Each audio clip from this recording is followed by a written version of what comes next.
सत्य की खोज के अनवरत जीवन यात्री गांधी जी। हम सब जानते हैं कि गांधी जी भारतीय अस्मिता के प्रतीक हैं। हम ये सब मानते भी हैं कि वो भारतीय अस्मिता के प्रतीक हैं। पर गांधी जी एक तात्विक दर्शन और उससे संबद्ध नैतिक और वैयक्तिक आदर्श के भी प्रतिनिधि हैं। संभवतः इस बात से बहुत सारे लोग परिचित न होंगे।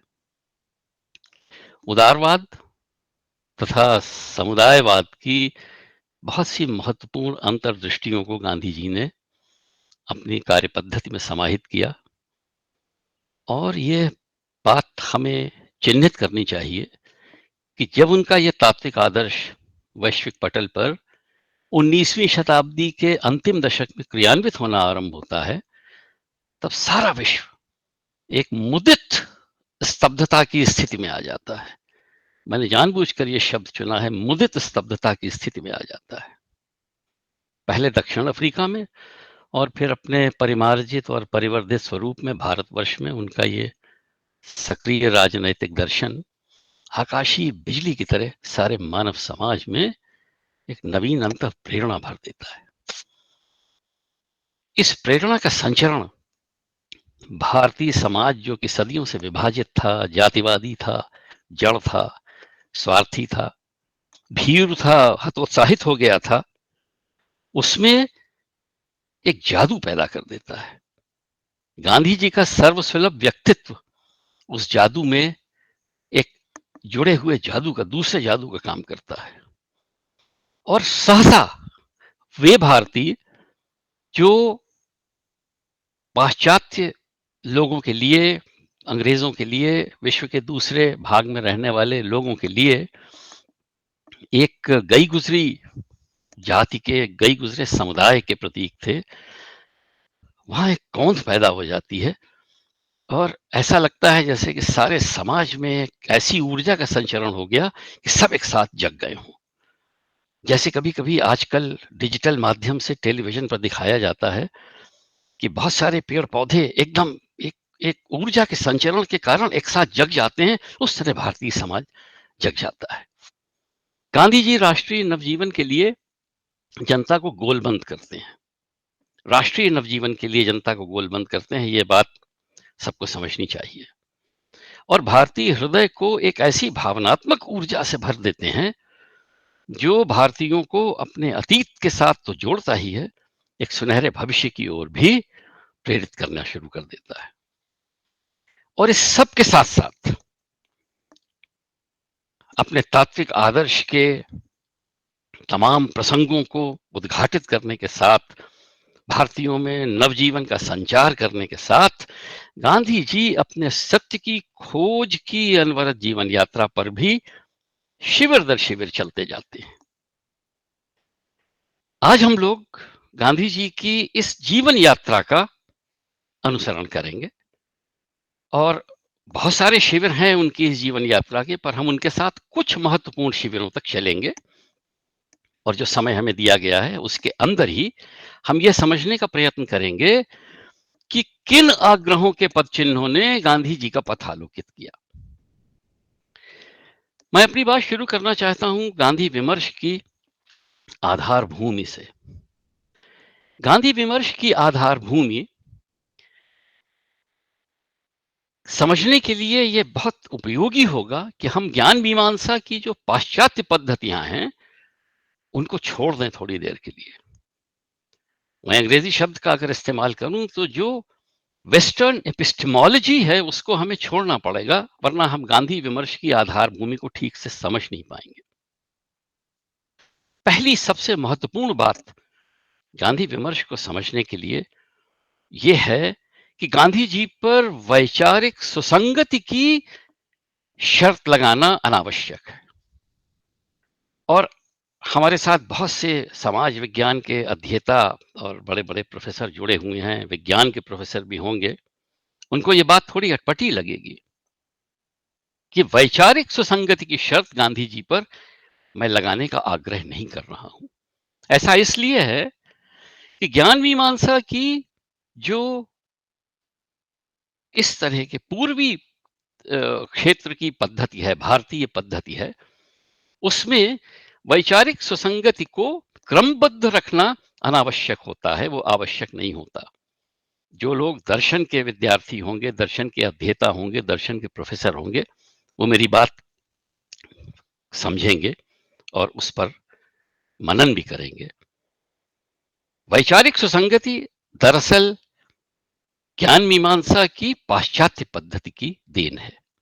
इसलिए गांधी जी पर हमको वैचारिक सुसंगति की ये वाली शर्त लगाना आवश्यक नहीं है। ये बात मैं इसलिए कह रहा हूं कि गांधी जी अपने कई प्रसंगों में ये बात बहुत स्पष्ट रूप से उद्घाटित करते हैं कि एक व्यक्ति के तौर पर एक वैचारिक व्यक्तित्व के तौर पर गांधी जी निरंतर उन्नयन उनका होता रहता है। वो सोपान दर सोपान विकसित होते रहते हैं। ये बात गांधी जी बहुत स्पष्ट रूप से कहते हैं, विकसित होते रहते हैं। और विकसित होने वाला व्यक्तित्व वैचारिक सुसंगति की शर्त के अंतर्गत काम नहीं कर सकता। इसलिए कई जगहों पर गांधी जी ने यह बात कही कि अगर एक ही विषय पर मेरे 2 वक्तव्यों का आप मनन करें और आपके सामने आए, तो आपको यह ध्यान रखना होगा कि उसमें जो बाद वाला है वो अधिक सुसंगत होगा। मेरे विचार श्रृंखला की प्रमाण स्वरूप वो अधिक सुसंगत वक्तव्य होगा जो बाद वाला होगा, ना कि पहले वाला। इसलिए मैं गांधी जी की के ऊपर वैचारिक सुसंगति की शर्त लगाने का अनुमोदन नहीं करता हूं। दूसरी बात जो हमको बहुत अच्छी तरह समझनी होगी वो ये है कि गांधी जी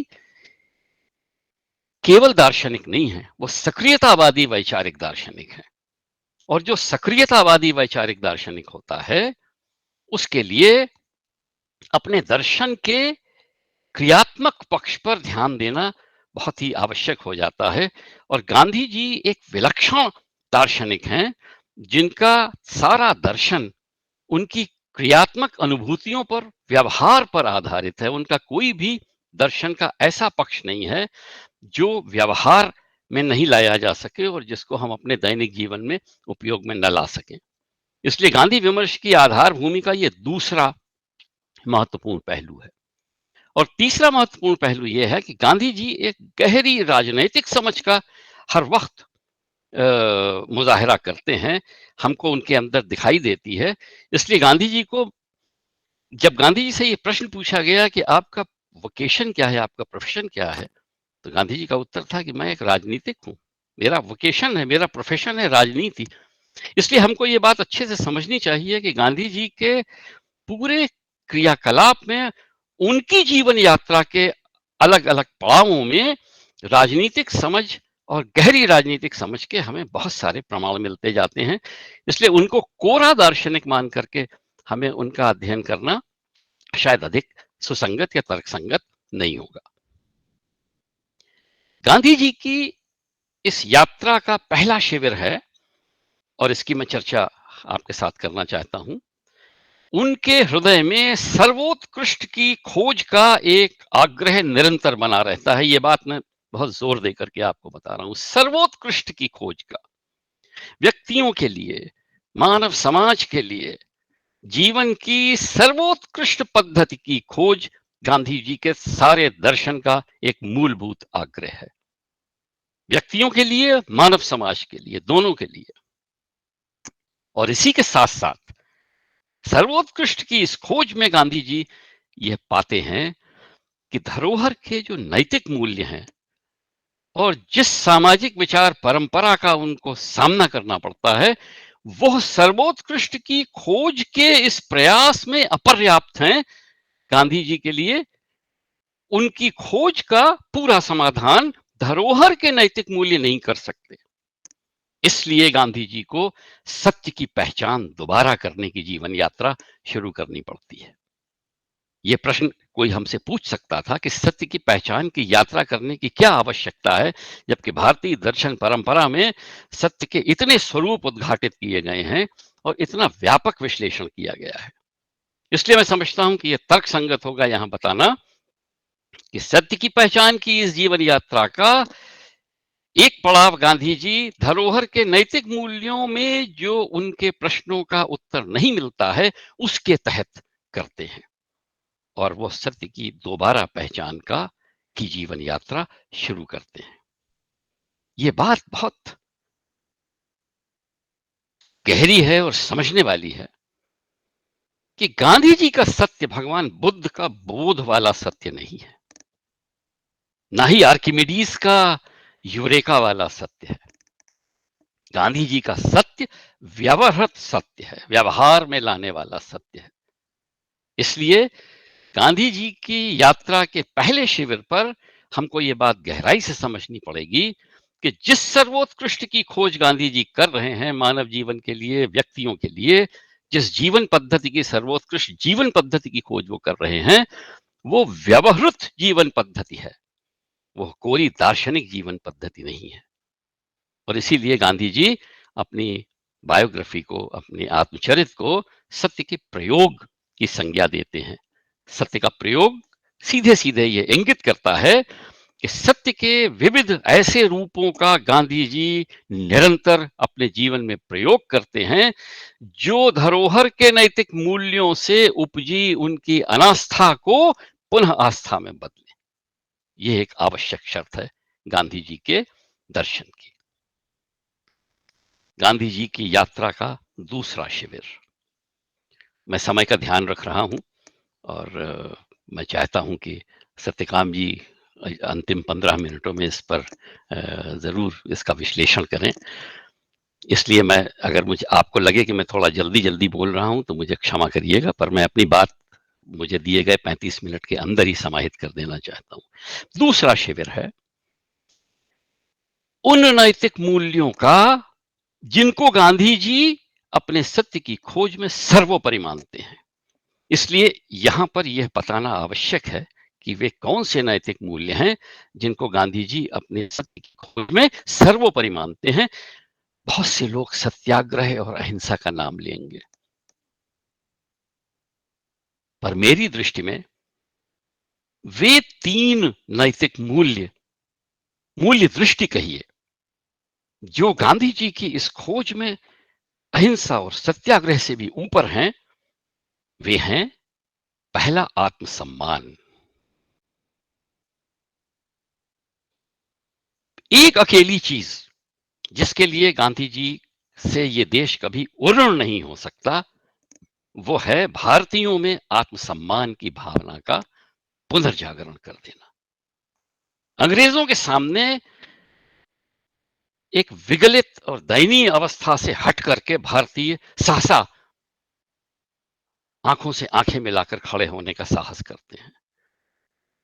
मुझे प्रसंग ठीक से नहीं याद आ रहा, शायद डॉक्टर सुशीला नायर ने उनसे एक बार ये पूछा, या शायद सरोजिनी नायडू ने उनसे ये पूछा कि बापू, ऐसा क्या है कि आपके आते ही वर्ष भर के अंदर भारत में इतनी ऊर्जा संचरित हो गई है कि किसी को विश्वास ही नहीं होता कि ये वही वाला भारत है जो आज से 2 वर्ष पहले, 3 वर्ष पहले एक विगलित अवस्था में, चारों ओर एक एक दयनीय अवस्था में से गुजर रहा था। गांधी जी का साधारण और सीधा सा उत्तर था, मैंने इनके हृदय से भय का भाव निकाल दिया है। यह है आत्मसम्मान का दूसरा पहलू। इसलिए गांधी जी की नैतिक मूल्य की सर्वोपरिता के जो 3 लक्षण मैं गिनता हूं, उसमें से पहला लक्षण है आत्मसम्मान। दूसरा लक्षण, और यह लक्षण आज के परिप्रेक्ष्य में बहुत महत्वपूर्ण है, बहुत महत्वपूर्ण है। मैं दूसरे और तीसरे को आज के परिप्रेक्ष्य में पहले से अधिक महत्व देता हूं। दूसरा लक्षण है करुणा। गांधी जी के जीवन यात्रा में करुणा इतना महत्वपूर्ण स्थान रखती है। मैं यहां यह चर्चा नहीं करूंगा कि यह करुणा उपजती कहां से है। इस करुणा के स्रोत भारतीय दर्शन परंपरा में भी हैं और इस करुणा के स्रोत वैश्विक दर्शन परंपरा में भी है। यह बताना अनुचित नहीं होगा कि इस करुणा का एक प्रमुख स्रोत गांधी जी का ईसाई दर्शन का ज्ञान है और ईसा मसीह को गांधी जी करुणा का अप्रतिम स्रोत मानते हैं। यहां तक कि जब वेटिकन गए गांधी जी, तो ईसा की सलीब पर चढ़ी हुई एक मूर्ति के सामने उनकी आंखें अश्रुपूरित हो गई। करुणा गांधी जी की नैतिक मूल्य दृष्टि का एक बहुत ही महत्वपूर्ण अंग है और इसी से उपजा हुआ तीसरा महत्वपूर्ण अंग है सहानुभूति। करुणा, मात्र करुणा अपना प्रसंग खो देती है यदि करुणा के साथ सहानुभूति न हो। हम सब अपने दैनिक जीवन में करुणा के उन क्षणों से प्रतिदिन गुजरते हैं। प्रतिपल तो नहीं कहूंगा, लेकिन प्रतिदिन करुणा के ऐसे क्षणों से गुजरते हैं जब हमारा हृदय किसी परिस्थिति विशेष को देखकर द्रवित हो जाता है। पर यहीं पर हमारे और गांधी जी के बीच का फर्क दिखाई देता है। हम करुणा को मात्र करुणा की दृष्टि से देखकर विगलित होकर और अपने अश्रु अपने अंदर समाहित कर पुनः अपनी उसी सामाजिक स्थिति में लौट आते हैं। गांधी जी वहां से सहानुभूति की ओर चल निकलते हैं। ये एक बहुत बड़ा फर्क है। इसलिए आत्मसम्मान, करुणा और सहानुभूति को मैं गांधी जी की नैतिक मूल्य दृष्टि के आवश्यक अंग मानता हूं। यहां से हम गांधी जी की यात्रा के तीसरे शिविर पर आते हैं। एक स्वाभाविक प्रश्न हो सकता है कि यह जो मूल्य, जिन नैतिक मूल्यों की मैं बात कर रहा हूं, ये नैतिक मूल्य किन शाश्वत दार्शनिक तत्वों से उपजे हैं? क्या गांधी जी उन शाश्वत दार्शनिक तत्वों का सहारा लेते हैं अपनी समझ में, अथवा सहसा ही उनके हृदय में, जैसा मैंने कहा कि क्या करुणा का मूल स्रोत ईसा मसीह है? शायद ऐसा नहीं है। इसलिए यह आवश्यक है कि हम इस यात्रा के तीसरे शिविर पर अपना ध्यान केंद्रित करें।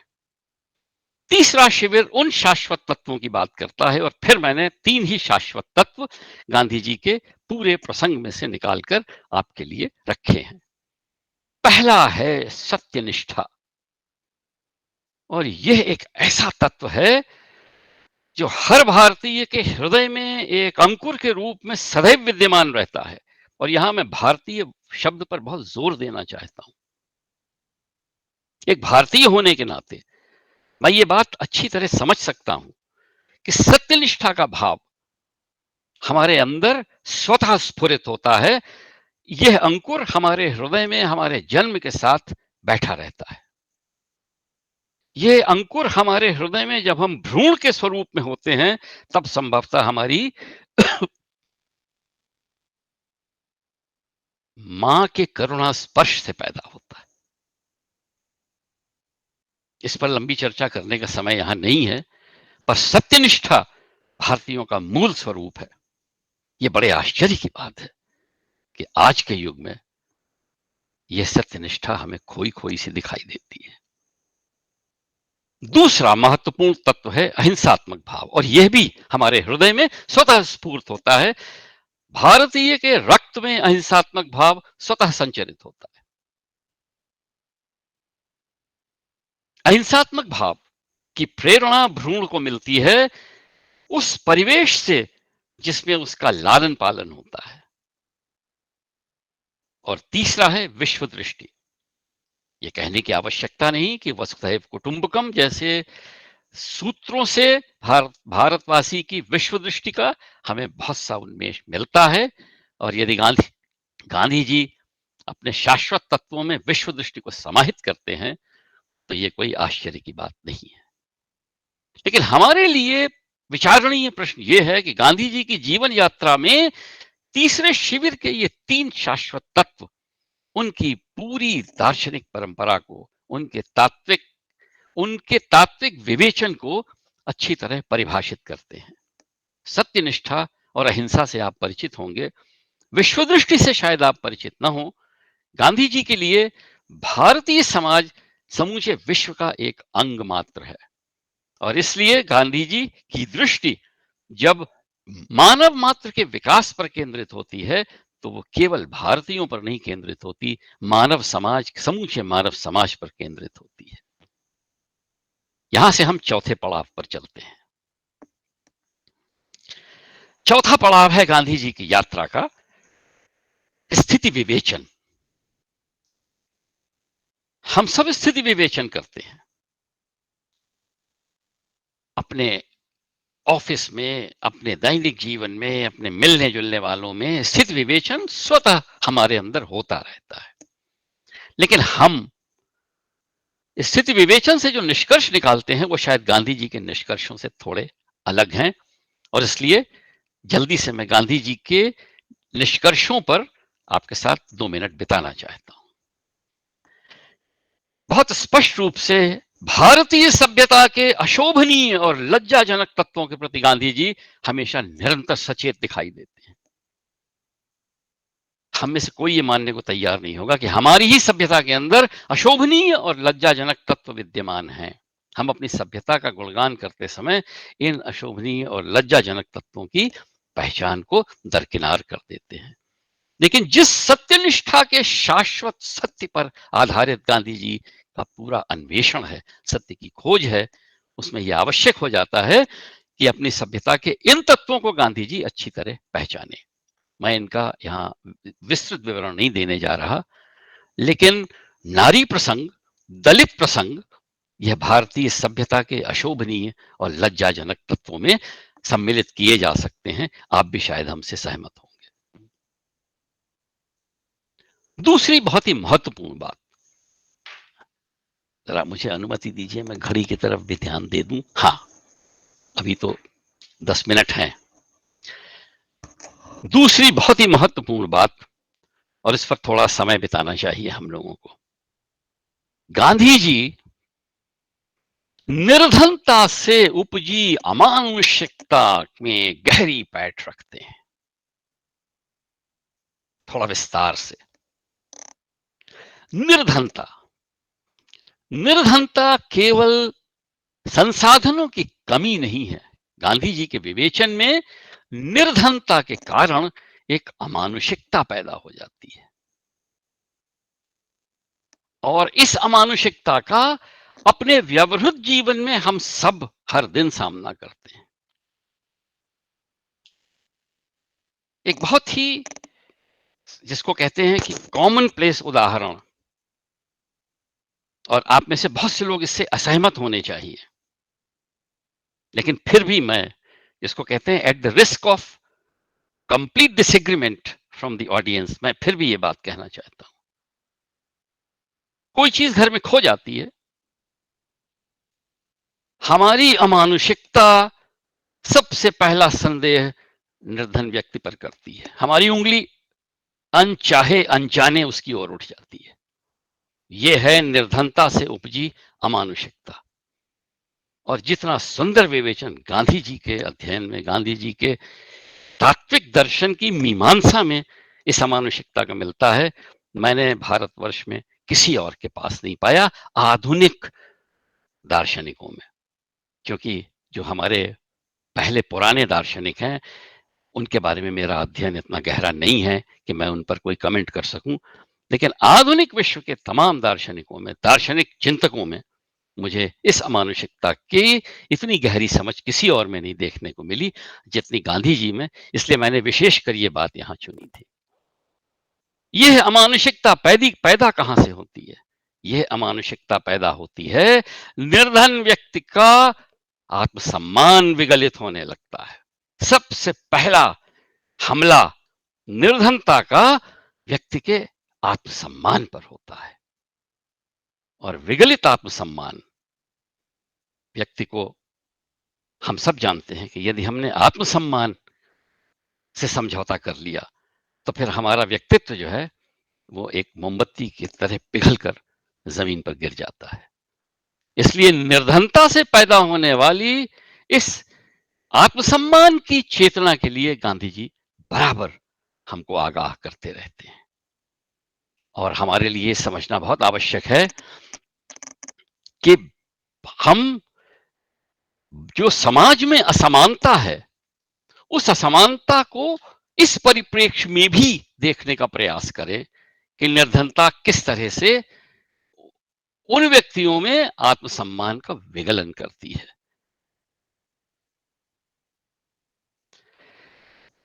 गांधी जी की यात्रा का 5वां शिविर, इस तमाम तात्विक दर्शन से और भारतीय समाज के इस विवेचन से किस तरह का कार्य निरूपण गांधी जी अपने लिए निष्पादित करते हैं, यह उनकी यात्रा का 5वां शिविर है। सबसे महत्वपूर्ण बात यह है कि वो सतत क्रियाशील हैं। हम में से बहुत कम लोग ये बात समझते होंगे कि उनकी दिनचर्या का एक बहुत ही छोटा हिस्सा व्यक्तिगत आराम के लिए था। मैं उसको घंटों में नहीं जोड़ने जा रहा, नापने जा रहा, लेकिन निरंतर क्रियाशील हैं गांधी जी। सतत क्रियाशीलता गांधी जी के चरित्र का एक बहुत ही महत्वपूर्ण अंग है। और यह क्रियाशीलता अथक रूप से संघर्षरत क्रियाशीलता है। हम भी बहुत से ऐसे अवसरों पर निष्क्रिय क्रियाशील होते हैं। क्रियाशील तो होते हैं, लेकिन वैचारिक रूप से निष्क्रिय होते हैं। गांधी जी क्रियाशील हैं, लेकिन संघर्षरत क्रियाशील हैं। और इसीलिए वो ये कहने में हिचकिचाते नहीं है कि मेरा प्रोफेशन पॉलिटिक्स है। हमारे अच्छे अच्छे राजनेता भी ये कहने में हिचकिचाएंगे कि हमारा प्रोफेशन पॉलिटिक्स है। और गांधी जी बहुत स्पष्ट रूप से जब उनसे प्रश्न पूछा गया तो वो कहते हैं कि हमारा प्रोफेशन पॉलिटिक्स है, क्योंकि यह पॉलिटिक्स उनकी क्रियाशीलता से उपजती है और क्रियाशीलता से पैदा होने वाले संघर्ष में निहित है। इसलिए बिना किसी बिना किसी हृदय में निक्षेप के लाए हुए गांधी जी ये बात स्पष्ट रूप से कहते हैं। और तीसरी महत्वपूर्ण बात यह है कि इस सब के बीच गांधी जी वैश्विक परिवर्तनों और घटनाक्रम से पूरी तरह संबद्ध हैं। एक अवसर भी ऐसा नहीं है जब गांधी जी वैश्विक परिवर्तनों से संबद्ध न हो। यदि हम गांधी जी और पंडित जवाहरलाल नेहरू के पत्र व्यवहार को केवल संपूर्ण गांधी वाङ्मय में देखें, इसके और भी दूसरे संस्करण प्रकाशित हुए हैं, पर यहां मैं उद्धरण केवल गांधी वाङ्मय का देना चाहता हूं। संपूर्ण गांधी वाङ्मय, collected works of Mahatma Gandhi, उसका जो हिंदी वर्जन है वो संपूर्ण गांधी वाङ्मय के नाम से है। अब तो बहुत सुगमता से सबको उपलब्ध है, डिजिटल फॉर्म में हमारे पास आ गया है और हम उसका बहुत अच्छी तरह विश्लेषण कर सकते हैं, अपनी पसंद के टॉपिक्स उसमें से निकाल सकते हैं। डिजिटल माध्यमों ने हमको ये सुविधा प्रदान कर दी है। अगर हम उसका विश्लेषण करें पंडित जवाहरलाल नेहरू और गांधी जी के पत्र व्यवहार का, उनके बीच होने वाले चर्चाओं का, जिसका कि संपूर्ण गांधी वाङ्मय में बहुत विस्तार से संकलन किया गया है, तो हम ये पाएंगे कि जवाहरलाल जी का, हम में से अधिकतर लोग जवाहरलाल जी के बारे में ये मानते हैं कि उनका एक वैश्विक परिप्रेक्ष्य है, उनकी दृष्टि जो है वो वैश्विक है। एक भी प्रसंग ऐसा नहीं है। मैंने इसका थोड़ा अवलोकन किया है और जब अवकाश मिला, अवकाश प्राप्त हो गया, तब मुझे संपूर्ण गांधी वाङ्मय में वापस जाने का बड़ा ही सुंदर अवसर प्राप्त हुआ और लगभग 1 वर्ष मैंने संपूर्ण गांधी वाङ्मय का पुनरीक्षण किया और वे तमाम नोट्स और पॉइंट्स जो मैंने उसके टेक्स्ट में, मेरे पास ईश्वर की कृपा से संपूर्ण गांधी वाङ्मय, character works of Mahatma Gandhi का पूरा सेट उपलब्ध है। तो पहले तो मैं उन्हीं पुस्तकों का अवलोकन करता था, तो उसमें अपने हिसाब से नोटिंग कर देता था कि इस चीज का और गहन विश्लेषण करने की आवश्यकता है, शायद मुझे और गहरे जाना चाहिए। पर जिस तरह की जीवन पद्धति हम सबकी होती है अध्यापन के दौरान भी, और मैं उसको बुरा नहीं मानता, उस समय ये अवसर नहीं था। तो अवकाश प्राप्त होने के बाद 1 वर्ष तक मैंने उसका सूक्ष्म अध्ययन करने का प्रयास किया और मेरा ध्यान इस विषय पर बहुत केंद्रित रहा। और ये देखकर मुझे बड़ा आश्चर्य हुआ कि वैश्विक घटनाक्रम की कोई भी ऐसी श्रृंखला नहीं है, कोई भी ऐसा सूत्र नहीं है जिसका जवाहरलाल जी उल्लेख न करते हों और महात्मा गांधी जिसका विस्तार से, जिस पर अपनी प्रतिक्रिया न देते हों। उससे मुझे ये समझ में आया कि इन परिवर्तनों और इन घटनाक्रमों से गांधी जी पूर्णतया संबद्ध हैं और किसी भी क्रियाशील और संघर्षरत क्रियाशील व्यक्ति के लिए ऐसे परिवर्तनों से निरंतर परिचित होते रहना बहुत आवश्यक होता है। आज के जो आज की जो राजनीति है, उसके लिए शायद एक ये उदाहरण भी हो कि हमारी राजनीति के संघर्ष के केंद्र में वैश्विक परिवर्तनों का उपलब्ध होना और उनसे संबद्ध अपने को करना बहुत आवश्यक है। तो यह तीसरी गांधी जी के कार्य निरूपण की जो तीसरी बात मुझे महत्वपूर्ण लगी वो ये थी। इन सब ने गांधी जी की यात्रा के, ऐसे तो गांधी जी की यात्रा के और भी बहुत से शिविर हैं, लेकिन मैंने 35 मिनट के बीच जो मैं जिन बातों पर ध्यान केंद्रित कर सका, वो मैंने 5 ये वाले शिविर निकाले। यह 5 शिविर जो हैं, ये गांधी जी को उनकी यात्रा के इस पड़ाव पर उनको कहां खड़ा करते हैं। एक शब्द है महात्मा, निष्क्रिय शब्द है, और हम अपने दैनिक जीवन में इसका हजारों बार, दैनिक जीवन से मेरा मतलब ये कि हम अपने जीवन में हजारों बार इसका महात्मा गांधी, गांधी महात्मा, महात्मा गांधी। हमने कभी इस बात पर गौर किया कि ये निष्क्रिय शब्द है। ना तो ये व्यक्ति के किसी विशेष गुण को परिलक्षित करता है, ना ही उसका निरूपण करता है। गांधी जी ना तो अवतार हैं, न ऋषि हैं, मुनि नहीं हैं, सन्यासी नहीं हैं। ये वे व्यक्ति श्रेणियां हैं जो भारतीय दर्शन परंपरा में अलग से पहचानी जाती हैं। हम किसी को अवतार कहते हैं, हमारे लिए ऋषि तुल्य लोग होते हैं, ऋषि हैं। ऋषि भारद्वाज, ऋषि याज्ञवल्क्य, ये ऋषि हैं। मुनि हैं, मुनि वे समाज के वे अंग हैं जो ज्ञान परंपरा का अनुसरण करते हैं और मौन होकर उसका अपने अंदर संचरण करते रहते हैं, उसका सार ग्रहण करते रहते हैं। मौन है इसलिए मुनि है, सन्यासी भी नहीं है। गांधी जी को किसी ने संत नहीं कहा, और इस सब के बाद वो संसार मुक्त व्यक्ति भी नहीं। तो अपनी इस अद्भुत जीवन यात्रा के 5वें शिविर के बाद गांधी जी महात्मा हैं, और ये एक निष्क्रिय संज्ञा है। लेकिन यह निष्क्रिय संज्ञा गांधी जी को क्या देती है, भारतीय समाज उनको क्या देता है, यह बात विचारणीय है। अप्रतिम नैतिक सत्ता, अप्रतिम नैतिक सत्ता। इस कार्यक्रम में सहभागी, मुझे नहीं लगता कि कोई भी विद्वान इस बात से असहमत होगा, कोई भी विद्वान, और आप सब बड़े मूर्धन्य विद्वान हैं। मुझे मालूम है कि हमारे परिवार, मैं अपने परिवार की जब भी कभी बाहर जाता हूं तो बड़ी चर्चा करता हूं, और लोगों से मिलता हूं तो इंदिरा गांधी राष्ट्रीय मुक्त विश्वविद्यालय परिवार की बहुत चर्चा करता हूं। शायद इतना अंदर रह करके मैंने इस परिवार की उपलब्धियों और इसकी विलक्षणता के बारे में नहीं जाना जितना बाहर रह करके अब मैं समझ रहा हूं। आप लोग बड़े विद्वान हैं, पर जैसी नैतिक सत्ता गांधी जी को उपलब्ध है, मुझे नहीं लगता कि भारतवर्ष में किसी और को उपलब्ध है। अप्रतिम नैतिक सत्ता। आज भी गांधी जी पर प्रहार करने वाले, आक्षेप लगाने वाले मुंह चुराकर आक्षेप लगाते हैं, चेहरे पर नकाब डालकर आक्षेप लगाते हैं। ये बात गौर करने की है, इस पर ध्यान देना चाहिए।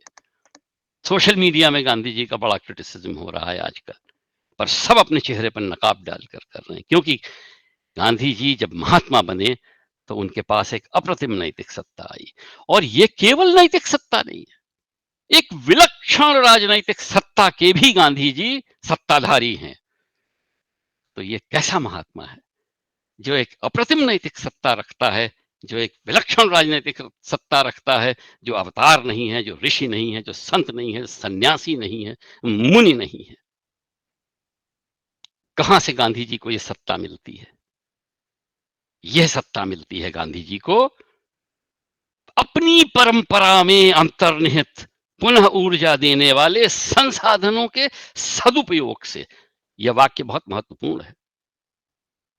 मैंने इसके पहले कहा था कि हमारी परंपरा के जो विगलित तत्व हैं, गांधी जी धरोहर के नैतिक मूल्यों से गांधी जी बहुत असंतुष्ट हैं, पर उसी का विश्लेषण कर अपनी परंपरा में जो अंतर्निहित पुनर्ऊर्जा देने वाले तत्व हैं और उनसे जो संसाधन उपलब्ध होते हैं, गांधी जी उनका सदुपयोग करते हैं। गांधी जी की शब्दावली पर ध्यान देना चाहिए। उनकी शब्दावली में एक भी तत्व ऐसा नहीं है जिसका मूल स्रोत भारतीय परंपरा के अंदर समाहित न हो।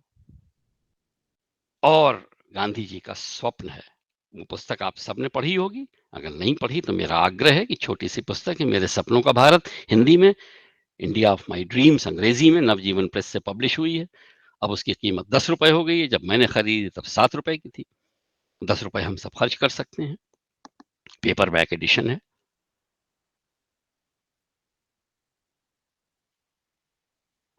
मेरे सपनों का भारत है भारतीय पुनर्जागरण की विचारबद्धता, इसलिए वो पुस्तक पढ़ने योग्य है। बहुत से लोग हिंद स्वराज को भारतीय पुनर्जागरण की विचारबद्ध श्रृंखला का नाम देते हैं, पर मेरी नजर में हिंद स्वराज के साथ साथ और उतनी ही उपयोगी और उतनी ही जन सुलभ, उससे ज्यादा जन सुलभ, हिंद स्वराज में थोड़ा विवेचन एक दूसरे प्रकार का है, पर उससे ज्यादा जन सुलभ मेरे सपनों का भारत है। वह भारतीय पुनर्जागरण की का दस्तावेज है। इसलिए जो लोग भारतीय पुनर्जागरण में आस्था रखते हों और उसकी उत्कंठा है जिनके हृदय में, उनको वो दस्तावेज पढ़ना चाहिए। और गांधी विमर्श की एक और महत्वपूर्ण बात है, संस्कृति के एक अवयव के, मूल अवयव के रूप में सेवा धर्म, और सेवा धर्म गांधी जी की देन है भारतीय संस्कृति को, भारतीय समाज को। यह संस्कृति का एक मूल अवयव है। और ये बड़े मजे की बात है कि भारतीय संस्कृति में एक मूल अवयव होने के बावजूद हमें सेवा धर्म के बहुत से उदाहरण नहीं मिलते, इसके बाहर बहुत से उदाहरण नहीं मिलते। इसलिए ये गांधी जी की पूरी इस गांधी विमर्श की एक बड़ी महत्वपूर्ण पड़ाव है। इस सबसे जो गांधी जी भारतीय पुनर्जागरण का आंदोलन छेड़ते हैं, उसके 3 महत्वपूर्ण बिंदुओं पर मैं आपका ध्यान केंद्रित करना चाहता हूं, और बस अपनी बात उसके बाद जल्दी से खत्म करना चाहता हूं। अब इस उम्र में मुझे चश्मा लगाकर टाइम देखना पड़ता है। सत्यकाम जी, बस 2-3 मिनट और लूंगा।